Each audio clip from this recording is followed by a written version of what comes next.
Hagamos un poco de historia. Los asirios, los ninivitas, son una potencia, una nación fundada por Nimrod. Nimrod, que significa rebelémonos contra Dios, fue aquel que promovió la Torre de Babel, aquel que la Biblia menciona un gran cazador delante de Jehová, no como un cazador que tiene la bendición de Dios, sino que se encara, que lo reta. Y este cazador poderoso, que algunos ven un paralelo, y probablemente de él se esté hablando de aquel gigante Gilgamesh, que era poderoso, que peleaba con fieras, que las derrotaba. Quiero hacer mención que los ninivitas son descendientes de Nimrod, que nunca fue el deseo de Dios que su pueblo habitara en ciudades. Dios no le hizo una ciudad a Adán y a Eva.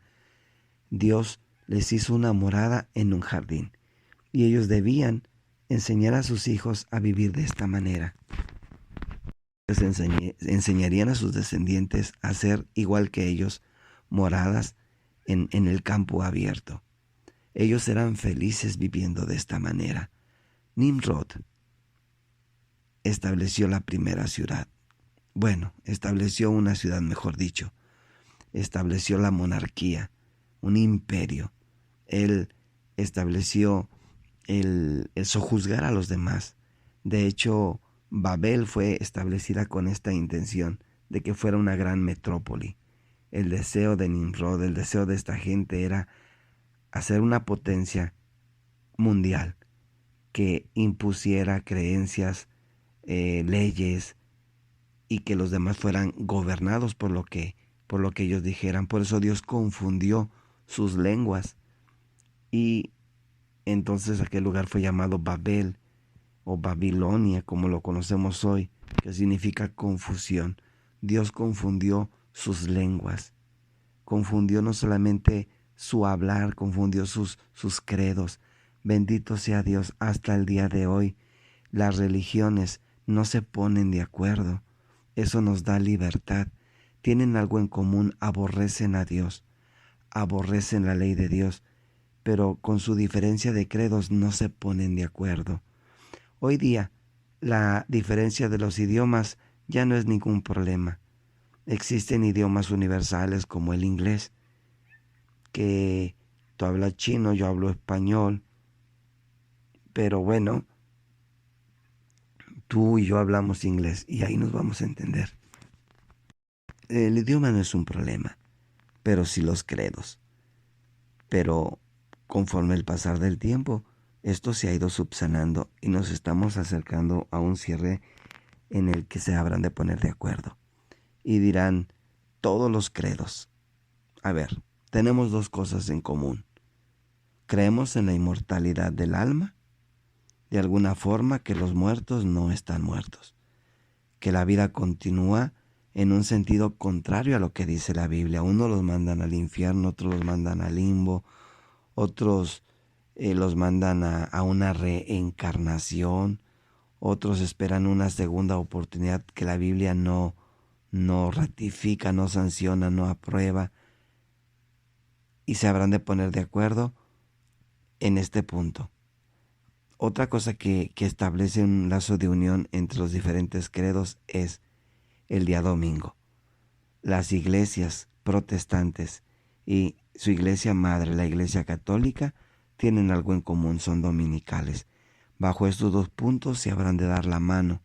Nos acercamos a un momento muy delicado, muy crítico, aquello que no se logró en los tiempos de Abraham, en aquellos tiempos cuando se construyó la Torre de Babel, finalmente se logrará. El mundo logrará lo que se propone en el aspecto de establecer una sola religión, un solo credo, un solo día, una legislación dominical en todo el planeta Tierra, en todo el mundo. Y habrá de encontrar la realidad de lo que esta historia sería, aunque fue real, pero vendría siendo un símbolo de lo que viene. Y así como Dios les dijo que no tuvieran miedo, que Él estaba con ellos, Dios también nos dice lo mismo: no tengas miedo, yo estoy contigo. Entonces vuelvo nuevamente con Nimrod. Él estableció las ciudades y hemos caído en ese error. Todos vivimos bajo los beneficios y los privilegios que nos ofrece una ciudad, las comodidades, el poder hacer riquezas, el poder adquirir grandes propiedades, grandes tierras, grandes dividendos económicos, a un gran riesgo, a un gran costo. No es lo mismo sitiar al pueblo de Dios que vive dentro de las ciudades, que estamos todos apiñados, amontonados unos con otros, a sitiar al pueblo de Dios que vive afuera, en el campo.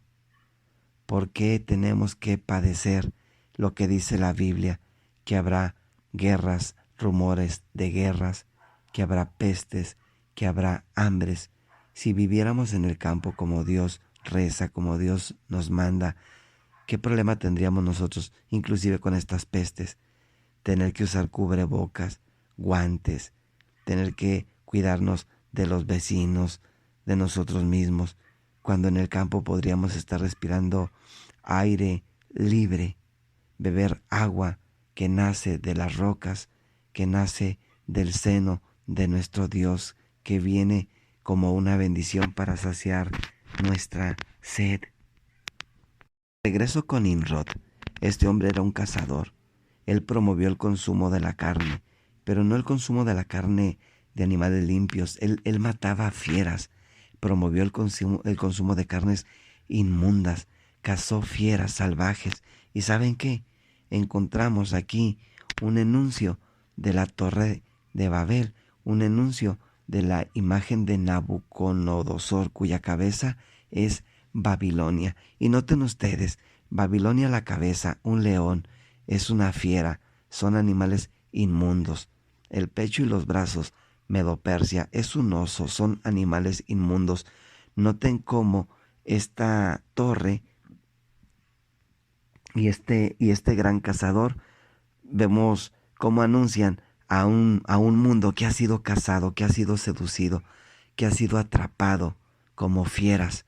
Vemos las piernas, el vientre, los muslos de bronce representados bajo un leopardo, todas fieras salvajes, cazadas, atrapadas, seducidas.